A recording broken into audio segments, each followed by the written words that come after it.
ಉತ್ತರ ಕನ್ನಡ ಜಿಲ್ಲೆ ಅಷ್ಟೇ ಅಲ್ಲ, ಪಶ್ಚಿಮ ಘಟ್ಟದ ಎಲ್ಲ 10 ಜಿಲ್ಲೆಗಳಲ್ಲಿ ಮೀಸಲು ಅರಣ್ಯ ಪ್ರದೇಶ ಇದೆ. ಮತ್ತೆ ಎಲ್ಲಾ ಕಡೆ ಇವತ್ತೇನು ಸೊಪ್ಪು ಇರಬಹುದು ಅಥವಾ ಇವತ್ತು ಕುರ್ಚಲು ಗಿಡ ಇದೆ, ಅದೆಲ್ಲ ರೈತರು ತೆಗೆದುಕೊಂಡು ಹೋಗ್ಲಿಕ್ಕೆ, ಗೊಬ್ಬರ ಅಂತ ಹೇಳಿ ಉಪಯೋಗ ಮಾಡಿಕೊಳ್ಳಲಿಕ್ಕೆ ಮೊದಲಿನಿಂದಲೂ ಅಧಿಕಾರ ಕೊಟ್ಟಿದೆ. ಈಗಲೂ ಆ ಅಧಿಕಾರ ಇದೆ. ಆದರೆ ಅಲ್ಲಿ ಕೆಲವೊಂದು ಜನ ಅರಣ್ಯ ಒತ್ತುವರಿ ಆಗಿದ್ದಂಥದ್ದು, ಅವರೆಲ್ಲ ಅರಣ್ಯ ಹಕ್ಕು ಕಾಯ್ದೆಯಲ್ಲಿ ಅರ್ಜಿ ಹಾಕಿದ್ದಾರೆ. ಆ ಅರ್ಜಿ ತಿರಸ್ಕಾರ ಆಗಿದ್ದಾವೆ. ಮತ್ತೆ ಪುನಃ ಪರಿಶೀಲನೆ ಮಾಡಬೇಕು ಅಂತ ಹೇಳಿದ್ದೇವೆ. ಅಂತ ಯಾರು ರೈತರಿದ್ದಾರೆ, ಅತಿಕ್ರಮಣ ಆಗಿದ್ದಂತ ರೈತರು, ಅವರ ಬೆಳೆ ಹಾನಿ ಆಗಿದ್ರೆ ಅಂತವರಿಗೆ ಪರಿಹಾರ ಕೊಡಲಿಕ್ಕೆ ಬರ್ತಾ ಇಲ್ಲ, ಕೊಡಲಿಕ್ಕೆ ಕಾಯ್ದೆಯಲ್ಲಿ ಅವಕಾಶ ಇಲ್ಲ. ಕಂದಾಯ ಇಲಾಖೆಯವರ ಬಗ್ಗೆ ಗೌರವಾನ್ವಿತ ಸದಸ್ಯರು ಹೇಳಿದ್ದಾರೆ, ಅದರ ಬಗ್ಗೆ ನಾನು ಚರ್ಚೆ ಮಾಡ್ತೇನೆ. ಮತ್ತೆ ಈಗ ನಮ್ಮ ಇಲಾಖೆ ಅಧಿಕಾರಿಗಳು ಅವರೇನು ಸೊಪ್ಪು ತೆಗೆದುಕೊಂಡು ಹೋಗ್ಲಿಕ್ಕೆ ಅಥವಾ ಕುರ್ಚಲು ಗಿಡ ತೆಗೆದುಕೊಂಡು ಹೋಗ್ಲಿಕ್ಕೆ ಏನಾದರೂ ತೊಂದರೆ ಕೊಡ್ತಾ ಇದ್ರೆ ನಾವು ಈಗಾಗಲೇ ಕಟ್ಟುನಿಟ್ಟಿನ ಆದೇಶವನ್ನು ಕೊಟ್ಟಿದ್ದೇವೆ. ಅವರಿಗೆ ಕಟ್ಟುನಿಟ್ಟಿನ ಆದೇಶ ಕೊಟ್ಟು ಕಾಯ್ದೆ ಪ್ರಕಾರ ಅವಕಾಶ ಮಾಡಿಕೊಡುವಂತೆ ನಾನು ಸೂಚನೆಯನ್ನು ಕೊಡ್ತೇನೆ.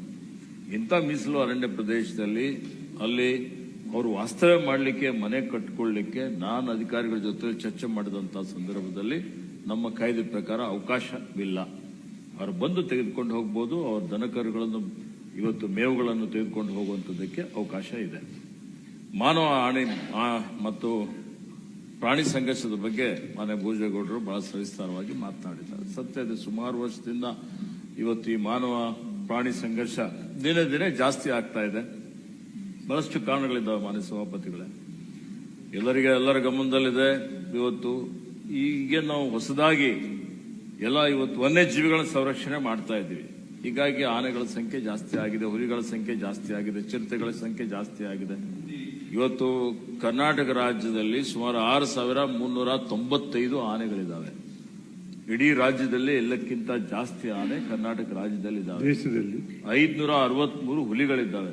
ನಾವು ಹುಲಿಗಳ ಸಂಖ್ಯೆಯಲ್ಲಿ 2ನೇ ಸ್ಥಾನದಲ್ಲಿ ಇದ್ದೀವಿ. ಹೀಗಾಗಿ ಅರಣ್ಯ ಕ್ಷೀಣಿಸ್ತಾ ಇದೆ. ಮತ್ತೆ ಇವತ್ತು ಜನವಸತಿ ಪ್ರದೇಶಗಳು ಅರಣ್ಯದ ಪಕ್ಕದಲ್ಲಿ ದಿನೇ ದಿನೇ ಜಾಸ್ತಿ ಆಗ್ತಾ ಇದ್ದಾವೆ. ಇವೆಲ್ಲ ಅನೇಕ ಈ ಕಾರಣಗಳ ಜೊತೆಯಲ್ಲಿ ತಾವು ಹೇಳಿದ್ದ ಹಾಗೆ ಆನೆಗಳಿಗೆ ಅರಣ್ಯ ಪ್ರದೇಶದಲ್ಲಿ ಏನು ಅವಕ್ಕೆ ನೀರು ಬೇಕಾಗಿದೆ ಅಥವಾ ಅವಕ್ಕೆ ಆಹಾರ ಬೇಕಾಗಿದೆ, ಯಾವ ರೀತಿಯಲ್ಲಿ ಬಿದಿರು ಇರ್ಬೋದು, ಹಲಸೆ ಇರ್ಬೋದು, ಇತರ ಏನು ಗಿಡ ಮರಗಳನ್ನು ಬೆಳೆಸಬೇಕಾಗಿದೆ, ಈಗಾಗಲೇ ನಾವು ಸೂಚನೆಯನ್ನು ಕೊಟ್ಟಿದ್ದೇವೆ. ಇವತ್ತೆಲ್ಲೂ ಯುಕಾಲಿಪ್ಟಸ್ ಆಗಲಿ ಅಕೇಶಿಯಾ ಆಗಲಿ ಬೆಳೆಸಬಾರ್ದು, ಅವೆಲ್ಲ ತೆಗೆದುಹಾಕಬೇಕು ಅಂತ ಹೇಳಿದ್ದೇವೆ. ಹಿಂದೆ ಎಲ್ಲ ಆನೆ ಕಂದಕಗಳು ನಿರ್ಮಾಣ ಮಾಡಿದ್ದಾರೆ. ಹಿಂದೆ ಟೆಂಟಕಲ್ ಫೆನ್ಸಿಂಗ್ ಆಗಿದೆ, ಎಲ್ಲವೂ ಆಗಿದೆ. ಆನೆ ಕಂದಕ ನಿರ್ಮಾಣ ಮಾಡಿದ್ರು ಅದು ಬಹಳ ನಿರ್ವಹಣೆ ಮಾಡಲಿಕ್ಕೆ ತೊಂದರೆ ಆಗ್ತಾ ಇದೆ. ಆನೆ ಹೊರಗಡೆ ಬಂದ್ಬಿಡ್ತು ಅಂತ ಹೇಳಿದ್ರೆ ಮುಚ್ಚೋಗ್ಬಿಡ್ತದೆ, ಮಳೆ ಬಂದ್ರೆ ಮುಚ್ಚೋಗ್ಬಿಡ್ತದೆ. ಹೀಗಾಗಿ ಅದ್ರ ಜೊತೆಯಲ್ಲಿ ನಾವೇನಾದ್ರೂ ಟೆಂಟಕಲ್ ಫೆನ್ಸಿಂಗು ಮಾಡಿದೀವಿ ಅಂತ ಹೇಳಿದ್ರು ಇವತ್ತು ಬ್ಯಾಟ್ರಿ ಇಲ್ಲ ಅಂತೇಳಿ ಆ ಫೆನ್ಸಿಂಗ್ ವರ್ಕ್ ಆಗ್ತಾ ಇಲ್ಲ, ಮತ್ತೆ ಆನೆ ಅರಣ್ಯದ ಹೊರಗಡೆ ಬರ್ತಾ ಇದೆ ಅಂತ ಹೇಳಿ ರೈಲ್ವೆ ಬ್ಯಾರಿಕೇಡ್ ಮಾಡಬೇಕು ಅಂತ ಮಾಡಿದ್ದೇವೆ. ನಾನು 20 ತಿಂಗಳ ಕೆಳಗಡೆ 330 ಕಿಲೋಮೀಟರ್ ಇತ್ತು ರೈಲ್ವೆ ಬ್ಯಾರಿಕೇಡ್ ಮಾತ್ರ. ಈಗ ಸುಮಾರು ಅದಕ್ಕೆ ಆ ರೈಲ್ವೆ ಬ್ಯಾರಿಕೇಡ್ಗೆ 200 ರಿಂದ 300 ಕೋಟಿ ರೂಪಾಯಿ ಅನುದಾನ ಮೀಸಲಿಕ್ಕಿ ಆ ರೈಲ್ವೆ ಬ್ಯಾರಿಕೇಡ್ ಎಲ್ಲೆಲ್ಲಿ ಅವಶ್ಯಕತೆ ಇದೆ ಅಲ್ಲೆಲ್ಲಿ ಮಾಡುವಂತ ಒಂದು ಪ್ರಕ್ರಿಯೆ ಪ್ರಾರಂಭ ಆಗಿದೆ. ಬಹಳ ಕಡೆ ನಿಮ್ಮ ಕೊಡಗುನಲ್ಲಿರ್ಬೋದು, ನಿಮ್ಮ ಚಿಕ್ಕಮಗಳೂರಲ್ಲಿರ್ಬೋದು, ಹಾಸನಲ್ಲಿ ಸಹಿತ ನಿನ್ನೆ ನಾನು ಅದಕ್ಕೆ ಹೋಗಿದ್ದೆ. ಹಾಸನದಲ್ಲಿ ಮಾನ್ಯ ಸಭಾಪತಿಗಳೇ, ಬಹಳ ಒಂದು ದುರ್ದರ್ಶ ಸಂಗತಿ ಅಂತ ಹೇಳಿದ್ರೆ, ಪ್ರತಿ ವರ್ಷ ಹೋದ ವರ್ಷ 65 ಜನ ಇವತ್ತು ಆನೆ ಮತ್ತು ನಮ್ಮ ಆನೆ ಎಲ್ಲ ಮಾನವ ಪ್ರಾಣಿ ಸಂಘರ್ಷದಲ್ಲಿ ಮೃತಪಟ್ಟಿದ್ದಾರೆ. ಆನೆಯಿಂದ 37 ಜನ ಸತ್ತಿದ್ದಾರೆ. ಈ ವರ್ಷ ಇಲ್ಲಿವರೆಗೆ ಸುಮಾರು 42 ಜನ ಮೃತಪಟ್ಟಿದ್ದಾರೆ. ಅದು ಮಾರ್ಚ್ ಅಲ್ಲಿ, ಫೆಬ್ರವರಿಯಲ್ಲಿ, ಏಪ್ರಿಲ್ ವರೆಗೆ ಸಾವುಗಳು ಜಾಸ್ತಿ ಆಗ್ತದೆ. ಯಾಕೆಂದ್ರೆ ಆನೆಗಳು ಬೇಸಿಗೆ ಇದೆ, ಹೋದ ಸಲ ಬರ ಇತ್ತು, ಈ ಸಲ ಸಾವಿನ ಸಂಖ್ಯೆ ಕಡಿಮೆ ಆಗಿದೆ. ಇದಕ್ಕೆ ಶಾಶ್ವತ ಪರಿಹಾರ ವಿಶೇಷವಾಗಿ ಕೊಡಗುನಲ್ಲಿ ಮತ್ತು ಹಾಸನದಲ್ಲಿ ಮತ್ತೆ ಚಿಕ್ಕಮಗಳೂರಿನಲ್ಲಿ ಇವತ್ತು ಸುಮಾರು 100 ಆನೆಗಳು, ಆ ಭಾಗದಲ್ಲಿ 100 ಆನೆ, ಈ ಭಾಗದಲ್ಲಿ 100 ಆನೆ ಅರಣ್ಯ ಪ್ರದೇಶದಿಂದ ಹೊರಗಡೆನೇ ಇದಾವೆ. ಇವತ್ತಲ್ಲ, ಸುಮಾರು 20 ವರ್ಷದಿಂದ.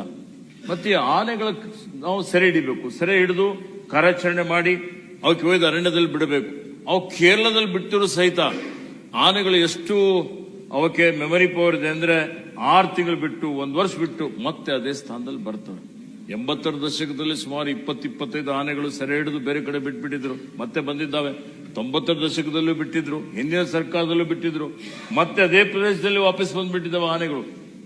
ಇದಕ್ಕೆ ಬಹಳಷ್ಟು ನಾನು ಸಚಿವನಾದ ಮೇಲೆ ಇದ್ರ ಬಗ್ಗೆ ಎಲ್ಲ ಅಧ್ಯಯನ ಮಾಡಿ ರಾಜ್ಯದಲ್ಲಿ 4 ರಾಜ್ಯಗಳ ಒಂದು ಸಮ್ಮೇಳನವನ್ನು ಮಾಡಿದ್ವಿ. ಅದಾದ್ಮೇಲೆ ಅಂತಾರಾಷ್ಟ್ರೀಯ ಮಟ್ಟದಲ್ಲಿ ತಜ್ಞರಿಗೆ ಕರೆಸಿ ಅವರ ಸಲಹೆಗಳನ್ನು ತೆಗೆದುಕೊಳ್ಳಬೇಕು ಅಂತ ಹೇಳಿ ಇವತ್ತು ಅಂತಾರಾಷ್ಟ್ರೀಯ ಮಾನವ ಆನೆ ಸಂಘರ್ಷದ ಬಗ್ಗೆನೂ ಒಂದು ಸಮ್ಮೇಳನ ಮಾಡಿದ್ವಿ.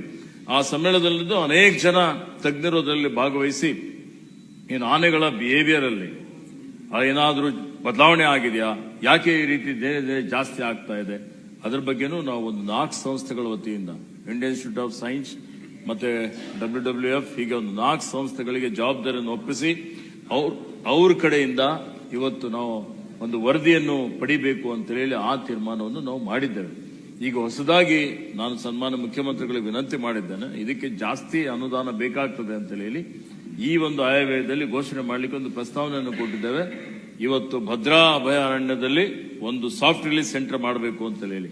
ಯಾವ ಅರಣ್ಯದ ಹೊರಗಡೆ ಇದ್ದಾವೆ, ಅರಣ್ಯದ ಒಳಗಡೆ ಇದ್ದಂಥದ್ದು ನೀವು ಬ್ಯಾರಿಕೇಡ್ ಆಗ್ಲಿ ಮತ್ತೊಂದಾಗ್ಲಿ ಆದ್ರೂ ಹಾಕಬಹುದು. ಆದ್ರೆ ಹೊರಗಡೆ ಇದ್ದಂಥದ್ದು ಹೊರಗಡೆ ಇದ್ದಂಥವಿಗೆ ನೀವೆಲ್ಲ ಕಾಫಿ ಎಸ್ಟೇಟ್ ಬೆಳೆಸಿದ್ದೀರಿ. ಇವತ್ತು ಆ ಕಾಫಿ ಎಸ್ಟೇಟ್ಗಳಲ್ಲಿ ಏನಾಗ್ತಾ ಇದೆ ಅಂದ್ರೆ ಆನೆಗಳಿಗೆ ಅರಣ್ಯ ಮತ್ತು ಕಾಫಿ ಎಸ್ಟೇಟ್ ಅಲ್ಲಿ ಬೇರೆ ಬೇರೆ ಅದಕ್ಕೆ ವಿಭಿನ್ನವಾಗಿ ಕಾಣೋದಿಲ್ಲ. ಇವತ್ತು ಅರಣ್ಯಕ್ಕಿಂತಲೂ ಕಾಫಿ ಎಸ್ಟೇಟ್ ನಲ್ಲಿ ಅವಕ್ಕೆ ರುಚಿಕರವಾದಂತಹ ಆಹಾರಗಳು ಸಿಗ್ತದೆ. ಅದೇ ಬಹಳ ದಟ್ಟವಾದಂತಹ ಅರಣ್ಯ ತರ ಇದೆ. ಹೀಗಾಗಿ ಅಲ್ಲೇ ಬೆಳೀತಾ ಇದ್ದಾವೆ, ಅಲ್ಲೇ ಹುಟ್ಟತಾ ಇದ್ದಾವೆ. ಇಂಥ ಒಂದು ಪರಿಸ್ಥಿತಿಯಲ್ಲಿ ನಾವೊಂದು ತೀರ್ಮಾನವನ್ನು ಮಾಡಿ ಒಂದು ಸಾಫ್ಟ್ ರಿಲೀಸ್ ಸೆಂಟರ್ ಮಾಡಬೇಕು ಅಂತ ಹೇಳಿ ನಿನ್ನೆ ನಾನು ಹಾಸನ್ಗೋಗು ಘೋಷಣೆಯನ್ನು ಮಾಡಿದ್ದೇನೆ. ಅದಕ್ಕೆ ಒಂದು 100 ಕೋಟಿ 200 ಕೋಟಿ ರೂಪಾಯಿ ಅನುದಾನ ಬೇಕಾಗ್ತದೆ. ಒಂದು 2 ವರ್ಷಗಳ ಒಳಗಾಗಿ ಸಾಫ್ಟ್ ರಿಲೀಸ್ ಸೆಂಟರ್ ಅಲ್ಲಿ ಮಾಡಿ ಅಲ್ಲಿರುವಂತಹ ಏನು ಅರಣ್ಯದ ಹೊರಗಡೆ ಇರುವಂತಹ ಏನು ಆನೆಗಳಿದಾವೆ, ಸುಮಾರು 200 ಆನೆಗಳಿದಾವೆ. ಮತ್ತು ಕಾರ್ಯಾಚರಣೆ ಮಾಡಬೇಕು ಅಂದ್ರೆ ಬಹಳ ಕಷ್ಟದ ಒಂದು ಪರಿಸ್ಥಿತಿ. ಇದು ಬಹಳ ಅಪಾಯವಾದಂತಹ ಒಂದು ಕಾರ್ಯಾಚರಣೆ ಅಂತ ಹೇಳ್ಬೋದು. ಮಾಡುವಂತ ಸಂದರ್ಭದಲ್ಲಿ 4-6 ಕುಮ್ಕಿ ಆನೆಗಳಿಗೆ ತೆಗೆದುಕೊಂಡು ಹೋಗಿ ಒಬ್ಬ ವೆಟರ್ನರಿ ಬೇಕು, ಒಬ್ಬ ಡಾಕ್ಟಿಂಗ್ ಮಾಡೋನ್ ಬೇಕು. ಅದೆಲ್ಲ ಮಾಡುವಂತ ಸಂದರ್ಭದಲ್ಲಿ ಪುಂಡಾನೆ ಏನಾದ್ರೂ ಮತ್ತೆ ಅದು ವೈಲ್ಡ್ ಆಗ್ಬಿಡ್ತು ಅಂತ ಹೇಳಿದ್ರೆ ಆನೆ ವೆಂಕಟೇಶ್ ಅದೇ ರೀತಿಯಲ್ಲಿ ಸಾವಾಗಿದ್ದು ತಮ್ಮ ಗಮನದಲ್ಲಿದೆ. ಅವನೊಬ್ಬ ಶಾರ್ಪ್ ಶೂಟರ್ ಇದ್ದ. ಆನೆ ಪುಂಡಾನೆ ಬಂದ್ಬಿಟ್ಟು ಅಲ್ಲೇ ಸ್ಪಾಟ್ ಅಲ್ಲೇ ಸಾವಾಯ್ತು. ಅದೇ ರೀತಿಯಲ್ಲಿ ಅರ್ಜುನ ಆನೆನೂ ಸಾವಾಯ್ತು. ಅರ್ಜುನ ಆನೆ ಕುಮ್ಕಿ ಆನೆಗಳು ಈ ಪುಂಡಾನೆಗಳಿಗೆ ಹಿಡಿಲಿಕ್ಕೆ ಸೆರೆ ಹಿಡಿಲಿಕ್ಕೆ ಉಪಯೋಗ ಮಾಡ್ತಾರೆ. ಅಂತ ಪರಿಸ್ಥಿತಿಯಲ್ಲಿ ಆ ಕುಮ್ಕಿ ಆನೆನೂ ಸಾವಾಯ್ತು. ದಸರಾಗ ಉಪಯೋಗ ಮಾಡಿದಂಥದ್ದು ಬಹಳಷ್ಟು ಟೀಕೆ ಟಿಪ್ಪಣಿಗಳು ಬಂದು ಅದರಲ್ಲಿ. ಇವೆಲ್ಲ ಮುನ್ನೆಚ್ಚರಿಕೆ ಕ್ರಮಗಳು ನಾವು ತೆಗೆದುಕೊಳ್ಳಬೇಕಾಗ್ತದೆ. ಆ ದೃಷ್ಟಿಯಿಂದ ಸಾಫ್ಟ್ ರಿಲೀಸ್ ಸೆಂಟರ್ ಒಂದ್ ಕಡೆ ಮಾಡಿ ಮತ್ತೆ ಎಲ್ಲೆಲ್ಲಿ ಅವಶ್ಯಕತೆ ಇದೆ ಇನ್ನೊಂದು 300 ಕಿಲೋಮೀಟರ್ ರೈಲ್ವೆ ಬ್ಯಾರಿಕೇಡ್ ಮಾಡಬೇಕು ಅಂತ ಹೇಳಿ ಪ್ರಸ್ತಾವನೆಗಳಿದ್ದಾವೆ. ಇವೆಲ್ಲ ಇನ್ನೊಂದು 300 ಕಿಲೋಮೀಟರ್ ಮಾಡಿ ಇದು ಜೀವ ಅತ್ಯಮೂಲ್ಯವಾದಂಥದ್ದು. ಹೀಗಾಗಿ ಜೀವಕ್ಕೆ ನಾವು ಬರೀ ಏನ್ ಪರಿಹಾರ ಕೊಟ್ಟರು ಮರಳಿ ಜೀವ ಬರೋದಿಲ್ಲ. ಆ ಜೀವ ಸಂರಕ್ಷಣೆ ಮಾಡಬೇಕು. ನಿನ್ನೆ ನಾವು ವಿಶ್ವ ವನ್ಯಜೀವಿ ದಿನ ಆಚರಣೆ ಮಾಡಿದ್ವಿ. ವನ್ಯಜೀವಿಗಳು ಸಂರಕ್ಷಣೆ ಆಗಬೇಕು. ಅದಕ್ಕಿಂತ ಜಾಸ್ತಿ ಅಂದ್ರೆ ಮಾನವ ಜೀವನ ಸಂರಕ್ಷಣೆ ಮಾಡುವಂಥದ್ದು ಬಹಳ ಅವಶ್ಯಕತೆ ಇದೆ. ಆ ದೃಷ್ಟಿಯಿಂದ ಎಲ್ಲಾ ರೀತಿಯ ಕ್ರಮಗಳನ್ನು ಅರಣ್ಯ ಇಲಾಖೆ ನಮ್ಮ ಸರ್ಕಾರ ತೆಗೆದುಕೊಳ್ತಾ ಇದೆ. ಮುಂಬರುವಂತಹ ದಿನಮಾನಗಳಲ್ಲಿ ತಾವು 6 ವರ್ಷ ಹೇಳಿದ್ರಿ, 6 ವರ್ಷ ಅಲ್ಲ, ನನ್ನ ಸಂಕಲ್ಪ ಗುರಿ ಏನಿದೆ ಅಂದ್ರೆ ಬರುವಂತ 2 ವರ್ಷ 3 ವರ್ಷಗಳ ಒಳಗಾಗಿ ಒಂದೇ ಒಂದು ಜೀವ ಹಾನಿ ಆಗಬಾರ್ದು ಅನ್ನುವಂತ ರೀತಿಯಲ್ಲಿ ಇವತ್ತು ಈ ಒಂದು ನಾವು ಯೋಜನೆ ಹಾಕೊಳ್ಬೇಕು ಅನ್ನುವಂಥದ್ದು ನಾವು ಎಲ್ಲಾ ರೀತಿಯ ತಯಾರಿ ಮಾಡಿದ್ವಿ. ಅದಕ್ಕೆ ತಮ್ಮ ಸಲಹೆ ಸೂಚನೆಗಳು ಏನೇ ಇದ್ರು ಕಾಲಕ್ಕೆ ತಾವು ಕೊಡಿ, ಅದನ್ನು ಜಾರಿ ಮಾಡುವಂತ ಕೆಲಸ ನಾವು ಮಾಡ್ತೀವಿ ಅನ್ನುವಂತ ಭರವಸೆ